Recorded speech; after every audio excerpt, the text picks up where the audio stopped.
ಛತ್ರಪತಿ ಶಿವಾಜಿ ಮಹಾರಾಜರು ಮಹಾನ್ ರಾಜ ಮತ್ತು ವೀರಯೋಧ. ಶಿವಾಜಿ ಮಹಾರಾಜರನ್ನು ಛತ್ರಪತಿ ಶಿವಾಜಿ ಮಹಾರಾಜ್ ಅಥವಾ ಶಿವಾಜಿ ರಾಜೇ ಭೋಸಲೆ ಎಂದು ಕರೆಯುತ್ತಾರೆ. ಶಿವಾಜಿ ಮಹಾರಾಜರು ಫೆಬ್ರವರಿ 19, 1630 ರಂದು ಮಹಾರಾಷ್ಟ್ರದ ಶಿವನೇರಿಯಲ್ಲಿ ಜನಿಸಿದರು. ಅವರು ಭಾರತದಲ್ಲಿ ಮರಾಠ ಸಾಮ್ರಾಜ್ಯದ ಸ್ಥಾಪಕರಾಗಿದ್ದರು. ಅವನ ತಾಯಿಯ ಹೆಸರು ಜೀಜಾಬಾಯಿ ಮತ್ತು ಅವನ ತಂದೆಯ ಹೆಸರು ಶಹಾಜಿ ಬನ್ಸಾಲಿ. ಶಿವಾಜಿ ಮಹಾರಾಜರು ಎಲ್ಲಾ ಧರ್ಮಗಳನ್ನು ಗೌರವಿಸುತ್ತಾರೆ. ಶಿವಾಜಿ ಮಹಾರಾಜರು ಏಪ್ರಿಲ್ 3, 1680 ರಂದು ರಾಯಗಢ ಕೋಟೆಯಲ್ಲಿ ಕೊನೆಯುಸಿರೆಳೆದರು. ಅವರು ಯಾವಾಗಲೂ ಸಮಾನತೆ ಮತ್ತು ನ್ಯಾಯವನ್ನು ನಂಬಿದ್ದರು.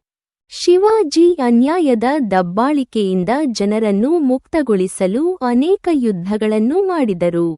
ಅದಕ್ಕಾಗಿಯೇ ಅವರು ಛತ್ರಪತಿ ಶಿವಾಜಿ ಅಥವಾ ಜನರ ರಾಜ ಎಂಬ ಹೆಸರನ್ನು ಪಡೆದರು.